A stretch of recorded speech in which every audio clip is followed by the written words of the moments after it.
Манай school community-гийн нэг шүү надад яасан бэ гэх юм бол идрээ Xpeng гэдэг компани шинжилгээ дүнэлтийг хийж болох уу? За, дуртай. Яагаад? Яг гэх юм бол энэ автомашины салбар төрчигтэй өөрчлөгдөж байгаа. Өмнө 100 жилийн өмнө үүсгэжсэн компаниуд одоо зах зээл дээр хөв алдчихж байгаа. Chevrolet, Volkswagen, Porsche, Mercedes-Benz гэх мэтчлэн ерөөхдөө зах зээл дээр хөв алдчихж байгаа. Хэн гараад ирж байгаа юм бэ гэх юм бол шинэлэг компаниуд. Цахилгаан машин үйлдвэрлэдэг компаниуд, софтвер дээр гээд төвлөрдөг. Тэгээ ганцхан машин үйлдвэрлэдэг ерөөхдөө robotaxi буюу humanoid robots за нэмээд заяа Xpeng юугаар онцгой юм бэ гэх юм бол нисдэг машин үйлдвэрлэх зорилготой бас нисдэг машиныг аль хэдийн үйлдвэрлэсэн. Дөнгөж iShow Speed гэсэн стример Монголд ирсэн шүү дээ. Мань хүн бас хэдэн руу явсан тэгээ юунд суусан бэ гэх юм бол Xpeng үйлдвэрлэгчийн нисдэг машин дотор суугаад тэгээд хэдүүн үзүүлсэн. За энэ Xpeng-ийн туршилтын нэг автомашин зах зээл дээр одоо гараагүй байгаа. Юугаар онцгой юм бэ гэх юм бол хэдүүл одоо хамт харцгаая.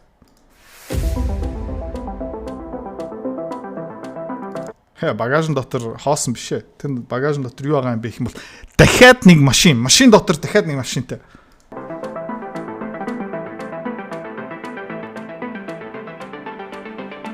Сүлд байгаа зү. Замын төгжөлт тэрний зогсоол байна. Хөөе, тийшээ зогсчээ. Тэгээд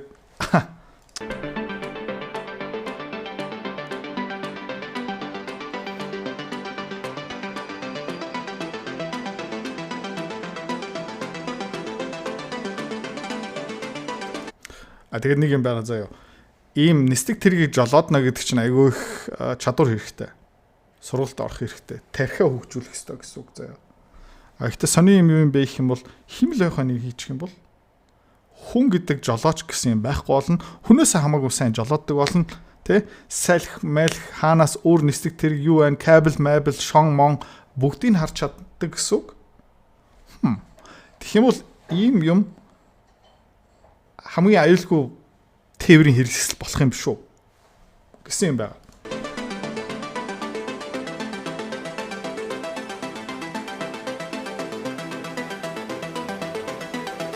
Тэгээ хамгийн гол нь нэг ийм ротор юм уу хоёр ротор эвдэрсэн ч тэ энэ нисэл.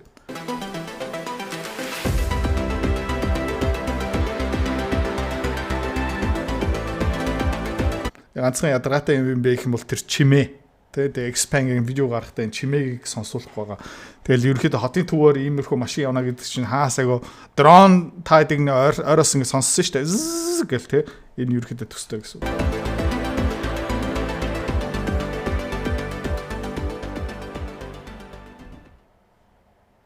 Cool юм биш үү?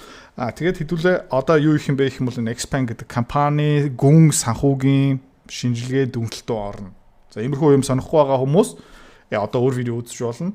Тэгвэл ер нь ирээдүйн автомашины салбарыг ойлгомоор байгаа юм бол тий. За энэ өсөлтөөсөө бас тий өгөөж авмаар байгаа юм бол угаасаа Tesla руу LED-ийн хөрөнгө оолт хийсэн байгаа юм бол за тэгээ хэдтэй нэг өөр нэг компани руу хөрөнгө оолт хиймээр сонирхож байгаа юм бол өргөжлүүлээд үзээрэй хайдуулаа одоо тий ер нь баг 20 хуудас дата дээр нухна. За Xpeng юу хийж чадсан бэ гэх юм бол 2020 оноос ахуулаад энд юу харагдаж байна гэх юм бол сар болгоны автомашины борлуулалт. За та ингэ харж байгаа юм бол 20 оны 1 сард бараг юм нийлүүлдэг байсан. Тэ? Одоо юу болсон бэ гэх юм бол сар болгон 35 мянган машин ерөөхдөө харилцагчтай хүргэдэг болсон. За тэгээд сарын 35 мянган машин 12-оор үржүүлэх юм бол 420 мянган машин аль нэгнээс зардаг болсон. Ойролцоо Tesla компани 4-1-тэй хүрсэн байгаа гэсэн үг. Нисдэг машин одоохондоо зарагдаж эхлэегүй, хууль мойл зохицуулалт бас одоохондоо байхгүй байгаа. За тэгээ Xpeng компани ингээ хувьцааны ханшийг харах юм бол 2021 оноос өнөөдөр ингээ харах юм бол та харж байна те хөрөнгөний зах зээл дээр ойролцоо нэг ширхэг хувьцаа нь $20 гарч исэн энэ одоо ADR-ыг ярьж байгаа шүү. За ADR нь гарсныхан дараа те энэ хувьцаа пуужинсан $60 руу өснөхийн дараа хувьцаагаад навс унтсан. Түүхэн доод ханш нийт байсан байх юм бол ойролцоо нэг $8-9 байсан. За тэрнээс хойш 2023 оноос хойш юу болсон бэ гэх юм бол хувьцааны ханш нь буцаагаад $20 руу хүрч чадсан. За энэ компани зах зээлийн үнэлгээ ойролцоо нэг 18 тэрбум доллар. Окей. 18. За 20 тэрбум доллар гэж. Tesla-гаас хэд дахин бага. Volkswagen-аас хэд дахин бага. Тэ? Ерөөдөө зах зээлийн ханш нь стартап компанитай ерөөхдөө төстэй. Тэгээ энэ компани бол бас жоохон стартап маягийн мөн яагаад гэх юм бол ашиг хийж эхлэвгүй. За бүр урт хугацаар нэг техникээр харах юм бол тэ Xpeng ерөөхдөө double bottom хийсэн байж магадгүй. За тэгээ ингээд томоор харах юм бол энд магадaltaй тэ нэг cup and handle formation байж магадгүй тэ ингээ харах юм бол гарч ирж эхэлж байгаа гэд магадлалыг ярьж байгаа шүү. За энэ ерөөхдөө нэг тал нь нөгөө тал нь энэ байна. За тэгээд нөгөөх нь эндээс эхэлж магадгүй. Гэхдээ ийм болно гэж би юусоо хэлэхгүй байх зүгээр техник шинжилгээний талаас нь харж байгаа. Тэгээд айгу бүдүүлэг арга хэдүүлээ юу харах хэрэгтэй юм бэ гэх юм бол санхүүгийн гүйцэтгэлийн юмыг хамгийн түрүүнд харах хэрэгтэй. За одоо борлуулалтын 23 оны 4 дугаар улирлаас 24 оны 4 дугаар улирал хүртэл харчээ. Окей. $1 1000-аар тавьсан байгаа шүү. За 23 оны баг 1.5 жилийн өмнөх жилийн эцэстээ тэрбум $700 борлуулалт хийдэг байсан бол одоо тэр маань 2.2 тэрбум л өссөн. За жилийн улирлын цэвэр алдагдлал $185 сая байсан бол одоо хിവэрэ байгаа. Идрээ. Тэгэх юм бол энэ компани субботныг хийсэн биш үү? Борлуулалтаа тэрбум 800-аас 2.1 тэрбум л өсгөөд тэгээд алдагдлал нь яг хിവэндээ байгаа юм биш үү? Үгүй ээ. Энэ хугацаанд бас нэлээд олон ажил хийсэн. За тэгээд сонирхолтой юм бэ гэх юм бол 25 оны эхний улиралтаа алдагдлал нь $71 сая руу буурах таамагтай. За тэгээд 25 оны 2 дахь улирал одоо 6 сарын 31-нд хүртэл улирлын алдагдлал $29 сая руу буурч байгаа гэсэн. Энэ компани юу хийж байна гэх юм бол хугарлын цэглүү дөхж байгаа. Надтай цуг хөрөнгө олт хийж, үнэлгээ хийж, шинжилгээ хийж өөрөө хөрөнгө олгох болмоор байна. За тийм боломж одоо бүрдэж байгаа. Би өөрийнхөө тийм group community school платформ дээр үүсгэж байгаа. Өдөр болгон би та хэдтэй юу хуваалцах юм бэ гэх юм бол зах зээл, техник, фундаментал шинжилгээ хуваалцсан. 7 хоног болгон 2 олон улсын компани үнэлгээ хийн, багцлуу оруулах үгүй юу, шийдвэр гаргалтаа та хэдтэй бас хуваалцаад бас нэмээд тэр санхүүгийн модель Excel файл та хэд бас өнгөө авах боломжтой. Хөрөнгө олж болохын тулд бүх мэдээлэл нэмээд өгнө. Сонирхож байгаа юм бол нэмэлт мэдээлэл авмаар байгаа юм бол энэ контентын хамгийн сүүлийн хэсэгт Рафтан бит 2 дэлгэрэнгүй мэдээлэл та хэдэд өгнө. Окей. Тэгээд хувьцааны хааш хараад ирэх юм бол саяхан $26 руу өсөөд тэгээ буцаагаад буурсан. Тэгээ нөгөө хараар харж байгаа өсөлт процентээр. Тэгээ буцаагаад буурсан яагаад вэ гэх юм бол энэ худалдааны дайн, тариф гэх мэт шин. За тэгээ буцаагаад $21 руу буураад одоо манай schooling community гişүүдүүд бич бас миний таньдаг хүмүүс юу ч нэг юм бол эдрээ энэ Xpeng руу орох боломж нь бүрдэж байгаа юм биш үү? За ганцхан одоо энэ санхүүгийн үзүүлэлтээс гадна бас бид нэр хувь эзэмшигчийн судлах ёстой, фаундерын судлах ёстой, ямар институтууд хөрөнгө олт хийсэн байгаа юм бэ? Энэ компани хувь хэн эзэмшиж байгаа юм бэ?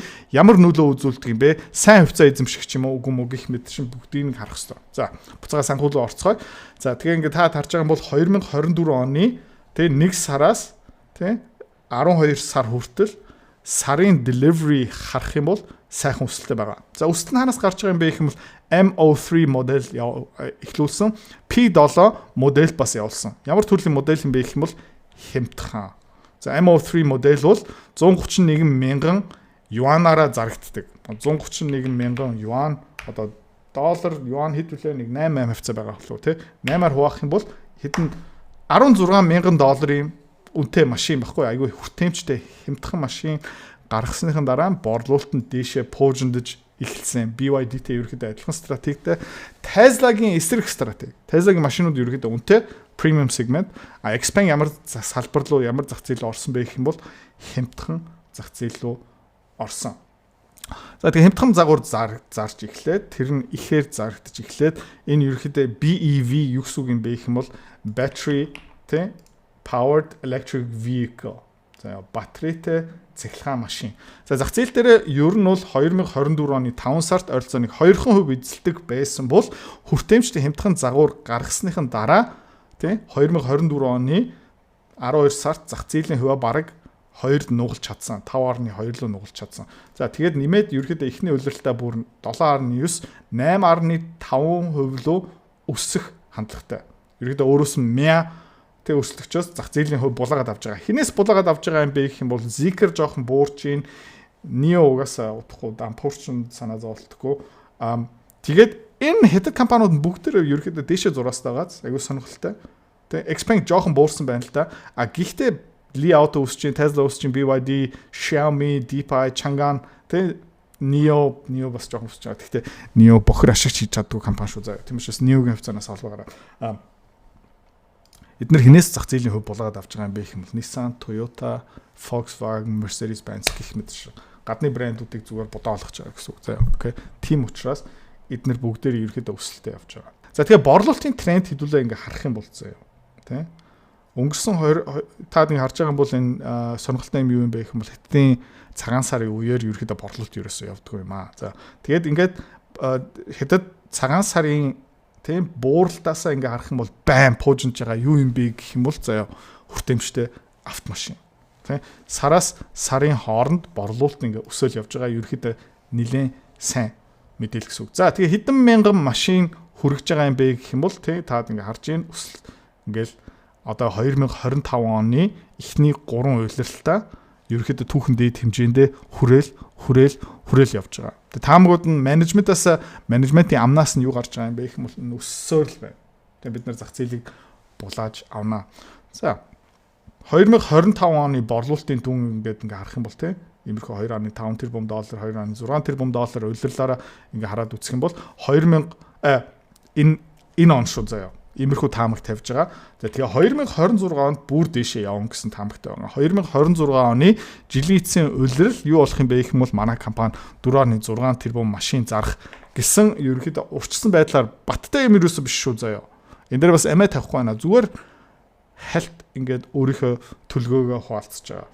За тэгээ хэдүүлээ манай Scoop community-тод би эх 7 хоногийн сүүлээр энэ компаниг бүр гүнзгий үзснийхэн дараа энэ боломжтой юм уу үгүй мүү гэдээ та хуваалцаж байгаа. За ерөөхдөө юу хийж чадж байна гэх юм бол энэ компани ер нь бол борлуулалтаа сайн өсгөж байгаа. За хаанаас ерөөхдөө энэ борлуулалтууд нь хаанаас гарч байгаа юм бэ гэх юм бол автомашины борлуулалт тэгээ бас үйлчлэгээ. Засвар, сэлбэг, тэг тоноглол гих мэтчлэн бас өсөө явж байгаа. Ингээ хэдүүлээ харах юм бол тэг ауто сегментийн борлуулалт ингээд 2023 онд бол 140 мянган машин, 190 мянган машин. За энэ жилдээ 436 машин тий жилийн дотор 130% өснө. За тэгээ дараа жилдээ 660 мянган машин зарна гэсэн өөртөө амбиц тавьсан байгаа. Ер нь бол энэ супер өсөлт энийг яг хийж чадах юм бол тийм ээ энийг яг хийж чадах юм бол энэ өснө. Энэ бол зүгээр ингээд дээшээ явчихна. За хамгийн чухал юм юу юм бэ гэх юм бол энийг хийж чадах юм уу үгүй юм уу тий. За хэдүүлээ ингээд харъя. Борлуулалтын өсөлт нь ханаас гарч байгаа юм бэ гэх юм бол түрүүн хэлж ирсэн хямдхан машин руу орсон. 2024 оны борлуулалтын тоо ягаад жоохон муу байсан бэ? 2025-26 оны борлуулалтын тоо ягаад өндөр байгаа юм бэ гэх юм бол дундаж борлуулагдж байгаа машины өртөг average sales price. За 2024 оны эхний улиралтаа энэ компани ер нь бол доллараар нэг машин 34 мянган долларын үнэтэй байсан бол стратеги өөрчлөөд ерөөхдөө нэг машины дундаж өртөг 20 мянган доллар дээр бид нэр барина гэсэн юм тавьсан байгаа. Ер нь бол Tesla-гийн өрсөлдөгч биш BYD гих мэтчлэн хүртээмжийн хямдхан машинтай өрсөлдөж байгаа гэсэн үг. За тэгээ бохир ашигын маржин ингээ харах юм бол энэ компани тий хизээ бохир одоо цэвэр ашиг ерөөсөө биш заяа. Энэ компани ашигтай юм бол ашигтай биш ээ. За гэхдээ ядаж борлуулж байгаа машин тэ өөрийнхөө өртгөө одоо цалин төрөөс судалгааны зардал мартал ерөөсөө ороогүй байгаа. Зүгээр машин дотор шингэсэн байгаа түүхийд зардал тэ нэгтлэнгууд тааднууд байгаа юм бол бобо борлуулсан бүтээгдэхүүний өртгийг хизээ дааж гисэн бэ гэх юм бол 2023 оны 4 дугаар улирал 2023 оны жилийн эцэстээ хугацааны цэгтээ хүрээд за тэрнээс хойш юу болж байгаа юм бэ гэх юм бол энэ компани бохир ашиг доктортой өсөж байгаа. За тэгээд өнгөрсөн жилийн эцэст хаа хүрсэн бэ гэх юм бол 10% бохир ашигтай болсон. Харьцуулах юм бол Tesla компани бохир ашигын маржин хэдтэй юм бэ гэх юм бол ойролцооны 17-18% тай. Xpeng бол тэ Tesla-гийн өрсөлдөгч бол биш ээ. За бусад сегмент нь үйлчлэгээний салбар амар ашигтай. Энэ бас ерөнхийдөө 2024 оны хооронд юу болсон бэ гэх юм бол 60% ашигтай болсон. Сэлбэг мэлбэг ерөнхийдөө амар ашигтай бизнес. Тийм учраас энэ 60% та одоо тогтвортой явна. Volkswagen компанид бас хамтарч байгаа тийм судалгаа бодлогын ажил дээр. За тэгээ ингээ харах юм бол бохир ашиг хаанаас гарч байгаа юм бэ гэх юм бол машинаасаа нэг сүртэй олохгүй байгааз 2024 онд машинаасаа 41 сая долларын бохир ашиг их нөлөөлөлтөй олсон. 74 сая доллар бохир ашиг сэлбэг үйлчлэгээнээс олсон гэж боддоо. Сонирхолтой гацсан тийм. За тэгээ ирээдүйдээ бас иймэрхүү хандлагатай явах юм ба. Гэхдээ автомашины бохир ашиг өсөө явна. За, үйл ажиллагааны зардал ингээ харах юм бол ер нь тогтвортой. 2023 оны эхний үйлдвэрлэлээ 363 сая долларын үйл ажиллагааны зардалтайс бол энэ одоо 2024 оны жилэттэй 532 сая болоод ер нь бол борлуулалтаасаа бага өсөж байгаа. За, борлуулалт нь өндөр хувьтай, үйл ажиллагааны зардал нь арай бага гэх юм бол хизээ нэг цагт энэ компани ашигтай болно. Тэ? За, тэгээ хараад үзье. Судалгааны research and development, шин загвар, шин материал, тэ? Инновацлог машин, нисдэг машин руу хэр их хөрөнгө оруулалт хийж байгаа юм бэ гэх юм бол энэ байна. Тэ? Өмнө нь бол нэг ойролцоо үйлдвэрлэлтаа нэг 180 сая доллар хөрөнгө оруулалт хийж исэн бол 2024 онд энэ 280 сая хөрөнгө сая доллар үйлдвэрлэлтээ болсон. Ирээдүйдээ 400 сая руу явах юм байна. Энэ хөрөнгө оруулалт хийхгүй бол ирээдүйн шинэ модель, ирээдүйн борлуулалт алга болно гэсэн үг. За, борлуулалт нь өсөж байгаа. Үйл ажиллагааны зардалт нь бараг тогтвортой бохир ашиг нэмэгдэж байгаа. Тэгээ юу болж ийна гэх юм бол энэ компани хугарлын цэглэл өөрж байгаа. Энд юу харагдаж байгаа юм бэ гэх юм бол борлуулалт $100 борлуулалт гарсныхын дараа хэр их мөнгө цалинд явж байгаа, хэр их мөнгө судалгаанд явж байгаа процентээр. За, та нэг харж байгаа юм бол 2024 оны эхний үйлрэлт судалгаанд $100 борлуулалт хийгээд $20 судалгаанд явдаг байсан. $21 тэ цалин урамшуул борлуулалтын юу явж байгаа. За, 2025 оны эхний үйлрэлт заяа. Борлуулалт нь өссөөр хагаад хугарлын цэглүүд өгч байгаа учраас тэгээд $100 борлуулалт хийснийхэн дараа $9.2 цалин тэ sales general and administrative одоо ерөнхий зардал ингээд менежмент баваа явж байгаа. $13 судалгаа л явж байгаа. Тэгээ юу болж ийна гэх юм бол тэ ер нь илүү efficient болж байгаа гэсэн үг. Илүү их бохир ашиг, илүү их үйл ажиллагааны ашиг үлдэж байгаа. За, тэгээ үйл ажиллагааны ашигтай хизээ болох юм бэ гэх юм бол тэ энэ жилдээ хүрнэ гэсэн зорилго тавьсан байна. Энэ жилийн 4 дугаар үйлрэл $1 сая үйл ажиллагааны ашигтай болно гэж байна. За, өмнөх үйлрэл таад харж байгаа бол 2022 онд 23 онд энэ компани үйлрэл болгон ойролцоо $250-аас $400 сая үйл ажиллагаанаас алддаг байсан байна. Хугарлын цэг хүрэхэд бол энэ бүгдээрээ ерөөхдөө стартап компаниуд гэж ойлгож болно, тий? За. Тэгээд энэ юу юм бэ гэх юм бол хизээ цэвэр ашигтай болох юм бэ? 2025 оны 4 дугаар үйлрэл энэ компани өөрөө юу хэлж байна гэх юм бол $43 сая цэвэр ашигтай болж эхэлнэ. За, тэгээд нэг ч хувьцаан дээр хэр их алдгалал үүсэж байгаа юм бэ? Хэр их ашиг үүсэж байгаа юм бэ гэх юм бол хамгийн муусаар хизээ байсан бэ гэх юм бол 2023 оны 3 дугаар үйлрэл нэг ч хувьцаан дээр 62 цент алдсан гэсэн үг. За, тэгээд энэ жилийн эцэст сүүлийн үйлрэлтаа 4 центийн ашигтай болно. За, тэг яаж энэ 4 центийн ашигтай болох компани өндөр байгаа юм бэ? За, өнөөдрийн компаниг худалдаж авахгүй байгаа. Өнгөрсөн цаг үе болж исэн юмыг худалдаж авахгүй байгаа. Зүгээр ирээдүйдээ энэ компани хэддийн зах зээл дээр том тоглогч болж чадах юм уу? Азийн зах зээл, BRICS-ийн зах зээлд том тоглогч болж чадах юм уу? Тэр потенциал дээр худалдаж авч байгаа гэсэн үг байхгүй юу? Энэ компани юу юм бэ гэх юм бол 14 настай нэг залуу байхгүй юу? Тэ төгсгээрээ болоогүй, ажлын байр дээр гарах болоогүй. А гэхдээ энэ бакалавртай болох юм уу? Тэ ерөнхий боловсролтой болох юм уу? Магистртай болох юм уу? Доктортой болох юм уу? Бизнестэй болох юм уу гэх юм бол одоо ерөнхийдөө хүмүүс юу ярьж байна гэх юм бол за окей, энэ бизнестэй болох магадaltaй юм байна. Тийм учраас өнөөдөр хэмд үн дээрээ хөрөнгө оруулалт хийчий. За тэгээд 5-6 жилийн дараа энэ цүм хийгээд эхлэх юм бол би бас хамт баяжнаа. За ерөнхийдөө иймэрхүү наривчсан судалгаа би хийгээд өглөө манай скулын гишүүдэд. Одоо юу хийх юм бэ гэх юм бол энэ судалгааны статистикууд, ирээдүйн таамагууд, тэ одоо илүү дэлгэрэнгүй менежмент нь хийм бэ, хувьцаа эзэмшигч нь хийм бэ, хэн хөрөнгө оруулалт хийсэн байгаа юм бэ. За тэгээд ямар төрлийн хүмүүс юм бэ, чадах юм уугүй мүү гэх мэт чинь гүнзгийш судалгаа оруулаад энийг тэгээс санхүүгийн модельөөр оруулаад Xpeng-ийн хувьцаа тэ ирээдүйдээ ингэж өсч чадах юм бол хэдэн доллартай байх юм ёстой юм бэ? Хэдэн Хонконг доллар, хэдэн юан дээр байх ёстой юм бэ? Тэр судалгааны тэ үнэлгээгийг School Community дээр за эх 7 хоногийн сүүлээр гишүүдэд танилцуулах болно. За анхаарлаа хандуулсан баярлалаа. Тэгээд автомашины зах зээл үнэн exciting шүү. Солиотой хүмүүс, тийм солиотой санаатай компаниуд эхлүүлж байгаа. Тэгээ хэн амжилтаа хүрэх үү? Тэ? Тэрийг ерөөхдөө онж таах, урьдчилаад харах чадвартай хүмүүс ерөөхдөө ирчлээд болно. За хөрөнгө оруулалтын community сарын төлбөр хэд юм бэ гэх юм бол одоохондоо $29. За өдөр болгон түрүүний хэлснээрээ ер нь бол олон улсын хөрөнгөний зах зээл дээр дэлгэрэнгүй мэдээлэл шинжилгээ таатай бүрэн хуваалцсан. Жишээлбэл гадаад арилжаа хийдэг, гадаад хөвцөөл хөрөнгө оруулалт хийдэг хүмүүс тий ганцхан нэг ашигтай хөрөнгө оруулалт хийчих юм бол тэр өртгөө нөхөд авчна. За хөрөнгө оруулалт хийя. Гэхдээ зорилго нь хүрээгүй хүмүүс энэ яг тохирно. За нэмээд тэр санхүүгийн модель мэргэжлийн төвшөнд discounted cash flow modeling гаргаад ерөнхийдөө санхүүгийн наривчлан шинжилгээгээр энэ хөвцөө ямар үнэ хааштай байх ёстой юм бэ? Үнэтэй юм уу? Хямдхан байна уу? Багцлуугаа нэмэх ёстой юм уу? Тэр шийдвэр гаргалтын шат шатаар бараг нэг бүтэн нэг цагийн видеогаараа 7 нэг болгон 2 юм топ компани шинжилгээ дүгнэлтийг гаргана. За нэмээд түүхэн хичээл. Тэ Америкийн хөрөнгөний зах зээл, Европын хөрөнгөний зах зээл, нэмээд энэ валютын өсгөл яах гэж байна? Улс орнуудын тогтворгүй байдал тэ ирээдүйн хэр байгаа юм бэ? За тэгээ ирэх 3-4 жилийн хугацаанд ерөнхийдөө энэ олон улсын хөрөнгөний зах зээл нэлээд харанхуй харагдаж байна. Маш олон хувьцаанууд нь унана. Жишээлбэл Германы энэ автомашины үйлдвэрлэгч компаниуд нь бараг тэр чигтээ дампуурах гэдэг байна. За тэрнээс бас ашиг хийх боломжтой. За долларын ханш бас өсөхөр юм байна. Тийм учраас тэ төгрөг яах юм бэ? Гэх мэтчний ийм мэдээллүүдийг өдөр болгон тасралтгүй таатай хуваалцсан. За тэгээ манай Равдан одоо энэ community руу яаж нэгтгэдгийг, төлбөрөө яаж хийдгийг, одоохондоо ямар агуулга, ямар контентууд орсон байгаа юм бэ? Дэлгэрэнгүй тайлбарлаж өгч байна. За групп дотор ирээ уулзъя. Хэрвээ та манай Эдүрэ Цэцэрлэг бит хоёрын Earn Invest Be Free School Community-д нэгдэхийг хүсвэл яг одоо үзэж байгаа бичлэгнийхаа хамгийн ихний линк дээр дараарай. Линк дээр дарснаар манай School Community-гийн ерөнхий мэдээлэл гарч ирэх ба хамгийн түрүүнд та school дээр өөрийнхөө профайлыг үүсгэх юм.